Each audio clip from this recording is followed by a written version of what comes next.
All right, Ambassador, thank you very much for joining us today. Welcome to Kigali for our first console. And I want to say thank you to everybody who's joining us online. Please send us the questions as we go through the discussion. I'll try my best to ask all the questions you guys are sending. Ambassador, let me start a little bit. You have been in Rwanda for 2 months. Let me a little bit start by asking you what has the remarkable achievement of Rwanda that has really impressed you so far. Achievement of Rwanda. Yes, that really impressed you. So one thing impressed me is that Rwanda has a leadership and has a vision and has a way forward, a clear way forward, has plans for 2023, 2024, 2030, 2063, etc., etc. This impressed me because I know some countries who have it. I know international organizations who have it, but I'm not used to it from home. Now, there is, of course, positive views, positive aspects and negative aspects. No negative, but why don't we have such plans for so many years ahead? Because we always invent ourselves, you know? So it's good and bad. Let's say it's good and bad to not have, but it's very good to have. Especially that you are only 25 years old and there's so much to do. So you have to have a way. So this is the first thing that impressed me, is the leadership and the clear way, the clear vision. And there are many achievements, you know. You have new roads, you have new infrastructure here and there. From time to time, things are moving. I was impressed by this year building so many classes in schools around this country and using the right time to do it. So really many things impress me, but leadership is, I think, is the most important for everything. So you have been in Rwanda, I just mentioned almost there. What have been so achievements? I've been here 1.5 years almost, you must know. So what have been your achievement as an ambassador for that 1 year you have been in Rwanda so far? So the year and plus, I mean, I came, we opened the embassy officially 1st of May, just to make sure that everyone is on in the same page. We didn't have an embassy before, so we knew we opened a new one. So the achievement is to open an embassy. The achievement is to know so many people. So whenever I need anything, I need to pass some message. I need to get some information. I need to bring the right people to the right places. And the achievement, first of all, is to know so many people and to know how to get to them, the accessibility. And this is very important. So I did maybe, let's say, the few first months was the government, then there was a non-government, and then academia and media and everything. So it was very, very important achievement. Then came COVID, and then I think we started some projects that we will see the fruits, and we cut the ribbon in a year from now, not before. Because as a very good colleague of mine in the ambassador of Israel in the EU, just recently wrote to me, we lost a year. So he's very, I mean, I learned from him a lot. He's very, he does a lot of things at once. So the time for him was, the loss of time for him was devastating. So I'm not devastated. I think I used, yes, 2 months were gone for sure because we didn't do much. But then immediately we opened and we continued to know the place, to know the arena, and to learn how to move things here.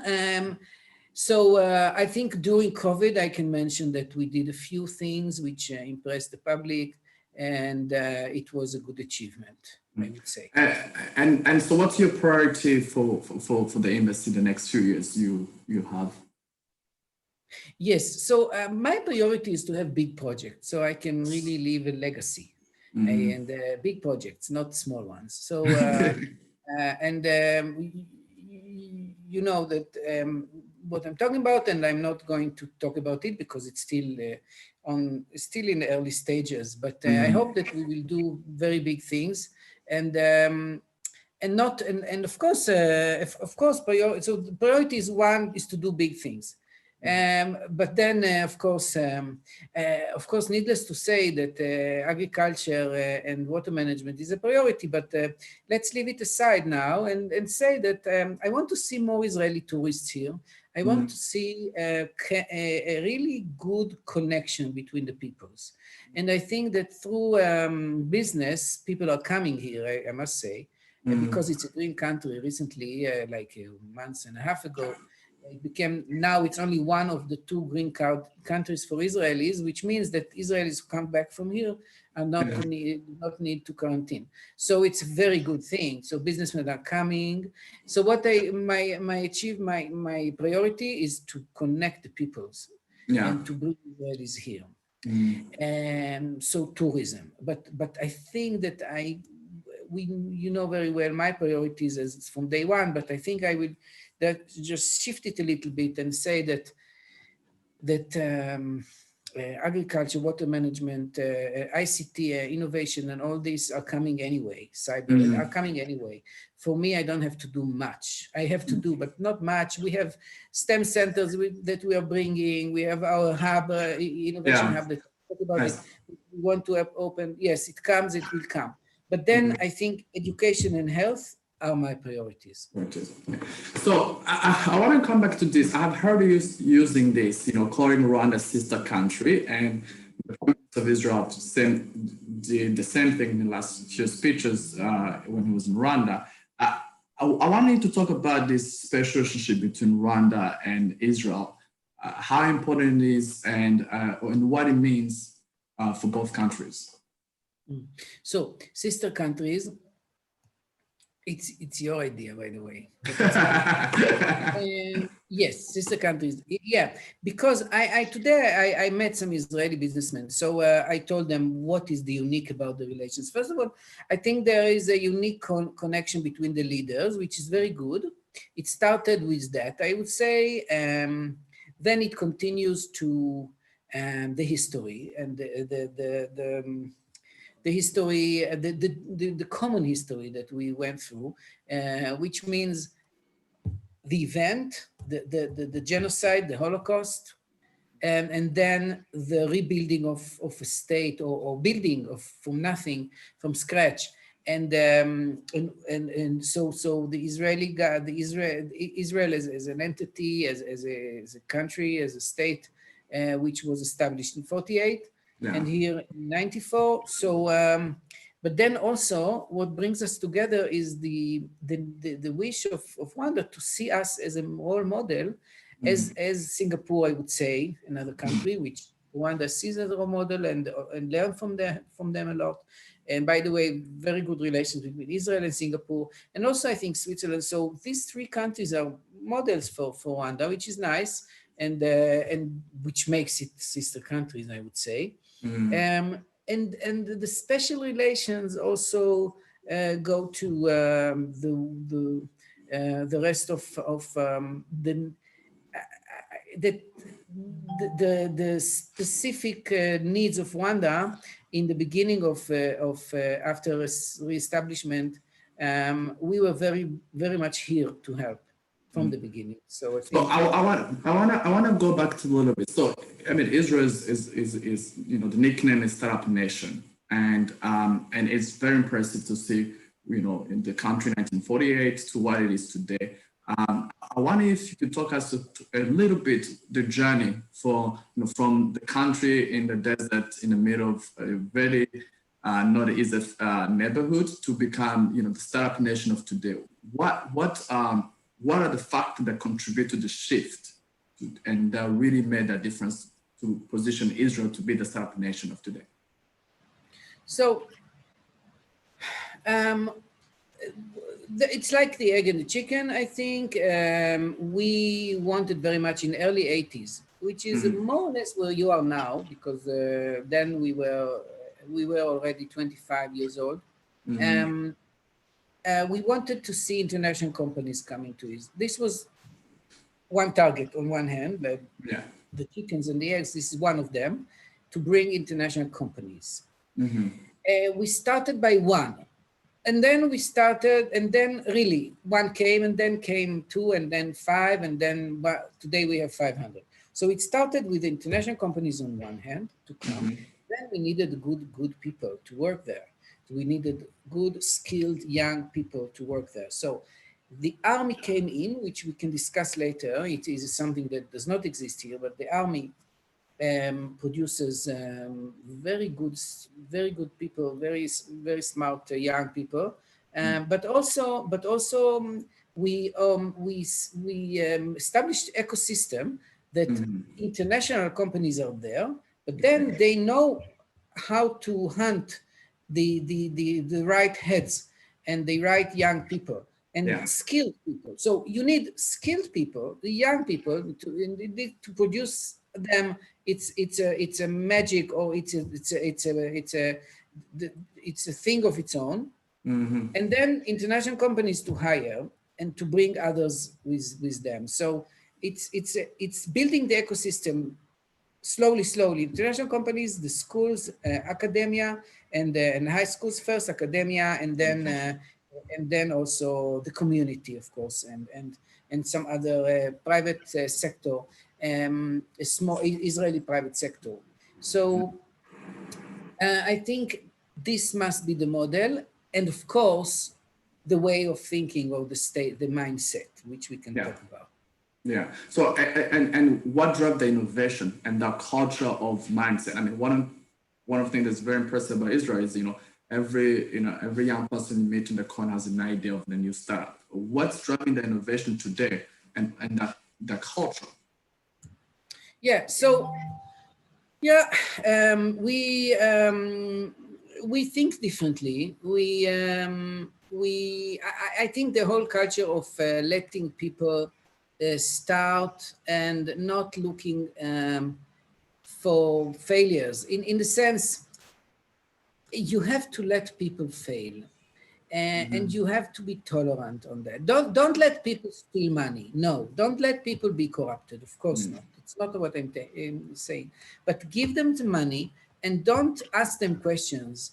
Just let them work. Give them the money to start something, and then don't ask for report about what they do. Just let them work, and let them think outside the box. Let them take the risk. Let them take the risk. Let them dare, and let them fail. Because otherwise, you will not move on this issue of making a startup Rwanda nation. You in Rwanda, you need to give a report of every penny that you use. Moreover, it's a result-based budgeting, which means you have to plan, you have to know where you are in a year from now, you have to explain how you measure and what you expect to achieve and how you're going to measure it, which is a good system in principle, but it's not a good system for innovation, because you have to start something. Now, by the way, we are, I hope very, very soon, Kigali Innovation Fund, which will have $60 million exactly for that, to give Israelis are working there, and it's a joint venture with RDB, etc. You will have to, this fund will give money to young people, to students, to young people, even not students, just people who have an idea and have some kind of a plan, and then they will get the $10,000 and then forget about it. If they fail, they will get another $10,000. And if they succeed, I will get, as a government, part of the profits. That's the whole idea.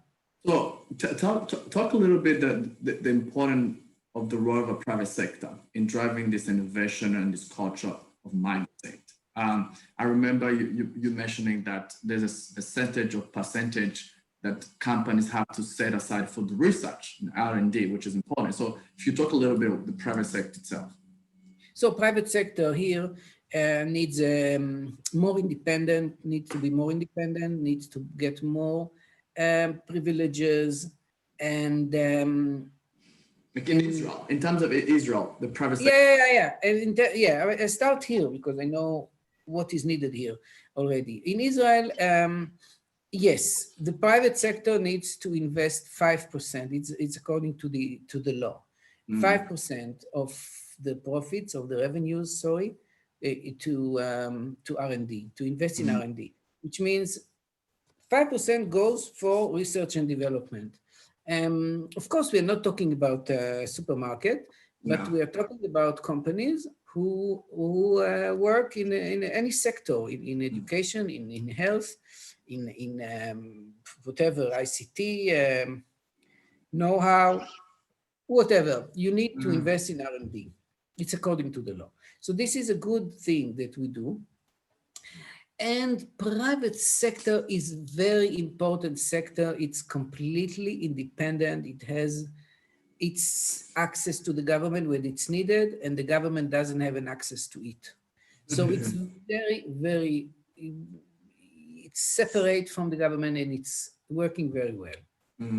So I want to go a little bit, just before I go back to, I would like to hear about your story of how you end up in Ministry of Foreign Affairs in Israel. But what sectors that Israel is a leader that you think could be to share with Africa and the rest of the world, specifically, but specifically in Africa? What sectors? Like, yeah, the sectors that Israel is a leader, that it could transfer those knowledge to Africa. So, example, agriculture. Remember you saying about agriculture and smart agriculture. Actually, that's the right way to say it.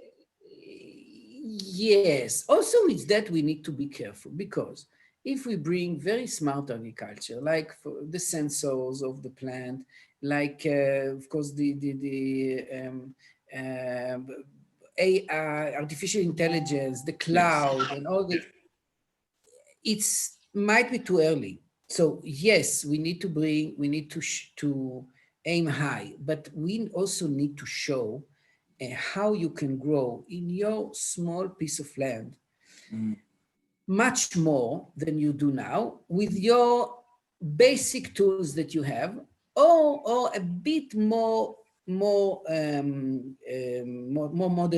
tools. Like, don't go too far from the beginning. Just to share knowledge and experience how Israel is doing this, even without touching the cloud and the sensors and all this new, really smart and precise agriculture, it's called. You need to see how to learn how you can use this small piece of land more efficiently, and and then you double or triple or even more your productivity. You can do it.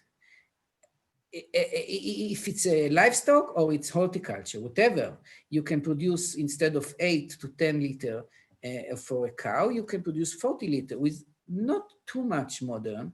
And also same goes to poultry, but same goes to horticulture. So this is one thing that we need to share and to bring the experience. And there are so many things. I think that in education and the approach towards the teachers, I think this is a thing that we need to share our experience, because we had a revolution on how the teacher is perceived in Israel, and how important it is, because everything starts with education. If you want to be good in tourism or in agriculture or in ICT and in cyber and everything, in health, you have to have much better, much precise, I would say, education system, especially the teachers stand in the society. And for this, we can share also knowledge and how to empower the teacher. I think this is very important. Yeah. So now I want to go back a little bit about your background. You grew up in Haifa, if I'm not wrong. I was born in the Negev, in Beersheba. Beersheba, which is... which became the smart city. The smart city. But I just want to grow up. How do you end up in foreign service? This is always your interest? What drive you to, in all public sector or what career you could have, into really join foreign service? Yeah, so yes, I always wanted to be a diplomat. And now I am ambassador, which is the highest achievement of a diplomat. Every diplomat would like, I think, to be ambassador at the highest point of his career. I am still not done. I have more posts that I would like to have, but in the meantime, this is the biggest, the highlight of my career. I did my career also in the UN, as you know, and before that I had done other things. However, I always wanted to be a diplomat. I started as a journalist, and from there I understood that I cannot really make an impact as a journalist.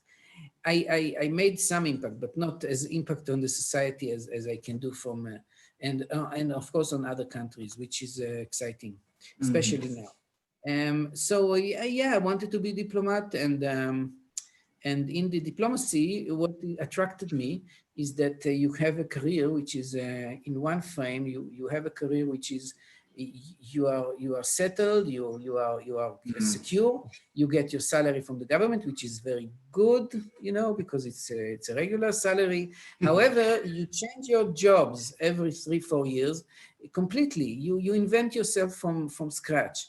I really learned a lot in my first part of the career about the peace process, about the Palestinians, about our neighbors, because I was dealing with the Oslo Agreement and the post-Oslo Agreement.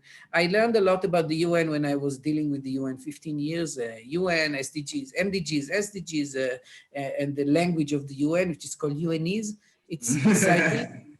And of course, in addition to bilateral relations, which I learned when I was in Germany, I also learned then the multilateral diplomacy, the conference diplomacy, which is the challenging of all. And then I invented myself again when I did the energy. I was the special envoy on energy for the State of Israel. I looked for markets to export our natural gas, which we found, and it was exciting to invent myself. And then now I came to Africa, and again, to learn something new, and Rwanda, which is bilateral diplomacy, which is so interesting. So I want to just talk a little bit. What essential events in your area career that shape who you are today? Sorry? Well, what was important events that shape who you are in your area career today? You mentioned the also peace process. Yeah, look, so as I said, I had highlight. I didn't say, but I had highlights in every part of the career that I mentioned. And and the peace process was very interesting, and it's still interesting, and I'm following it from far. I think my highlight of the career as a diplomat was that I actually suggested, I drafted a UN resolution myself, which was then brought to a vote in the General Assembly. It was very, very important. Of the United Nations. And so, yes, the General Assembly of the United Nations, I drafted the resolution which designated a day of commemoration for the Holocaust, and Holocaust Remembrance Day, which is 27th of January. I thought there was a need for that day. There are so many days in the UN. There was a day of solidarity with the Palestinian people, which was decided in 1975. So actually it was 2005, November. 2006, when I was director of the UN division in the ministry in Jerusalem, but it was after my New York part of my career and before the Geneva part. I suggested this, I drafted it, I went around the world, and then it came to a decision and since then there is an International Day of Commemoration for the Holocaust. And this is very important because it's designated now in more than 120 countries where it was not designated before. Then came the resolution of the Rwandan genocide, by the way, and it's the same unit in the UN which deals with both genocides. But this was I think, the high it's impressive. So I want to talk about the recent news. The peace agreement in Washington DC between Bahrain and UAE. How important is this? How significant this is in terms of Middle East? Yeah, so first of all, UAE, it was the first country which are the Emirates. Just to mention two of the Emirates, there are 7, Abu Dhabi and Dubai, but then there are 5 more, and then they signed with us the peace agreement, which was the first peace agreement since long time. Israel signed in 1978 the peace agreement with Egypt, then in 1994 with Jordan. In between, in 1993, as you know, it was the Oslo agreement with the Palestinians, but since 1994, since the agreement with Jordan, we didn't, we're not approached by any Arab country. So yes, on one hand, it leaves the Palestinian behind because they really missed many opportunities, unfortunately, to proceed with the peace with us. They looked for the sky and they didn't want to get satisfied with less than the whole package. And that is very sad because then they lost they lost the Arab countries' support. They lost the support of UAE, of other countries in the Gulf, but even I think in North Africa, Sudan is coming soon, Kuwait, as you said, Bahrain, maybe Morocco and others. It has been so long that the Palestinian issue was on the table. And of course, we need to solve the Palestinian issue, and we need to solve it either by two states or one state. I don't know whatever is possible anymore, but we could have done it much earlier. So then came Trump and said, let's do something together. Let's have a big package. The rest of the Arab countries will come in, maybe Saudi Arabia, and then the Palestinians will get their share, will get some money, some support, economic support. But in the meantime, they are not coming in, unfortunately. But then all the rest are really moving on, and we will open embassies very soon. We will open embassy in UAE first, and this will be a very big achievement for Trump and for our Prime Minister Netanyahu, of course. And I think it will push, I believe it will push the Palestinians now to say, oh my God, we are lost. They forgot us. They neglected us. Let's do something now. And it's better late than never. Okay. So I want to finish with this last question before we end our conversation. What do you think the world can learn from Rwanda? What few things you think the world can learn from Rwanda? What the world can learn from Rwanda? First of all, one of the things that world should learn from Rwanda is how to handle COVID-19. Because, when you had this week less than 10 every day, 4 or 5 cases a day, 2 cases yesterday. And, I always say discipline is something you should learn. People here are disciplined, and this is very good. You handle this disease very good. I think the whole world should learn, including Israel. I can, of course, explain why we did so bad, but it doesn't matter now. Yeah. We have a much stronger health system, so we could have taken the risk, and we did. But you don't, so you couldn't take the risk. The world can learn leadership. I think, as I mentioned before, this is the highest achievement. This is the most impressive thing that I learned here, that I learned to know here is the leadership, and the leadership is, you have to be proud, and I think people can learn. And parallel to that, of course, Rwanda has to learn from others, how to really open a little bit, how to change a little bit the state of mind, be more open, and less protocol. The protocol exists here since the 60s, and protocol is moving things slowly. It's not good for private sector. It's not good for innovation. Of course, it's important to have some kind of order, but it's less. Don't learn from others about, or from us, how to do things more more easily and more open mind. But from here, certainly we can learn a lot about discipline and about a vision and about leadership. Excellent. Ambassador, thank you very much for your time. We appreciate it. We hope we'll be able to host you physically after COVID. I believe last month was the New Year in the Jewish calendar. So happy New Year. Last week.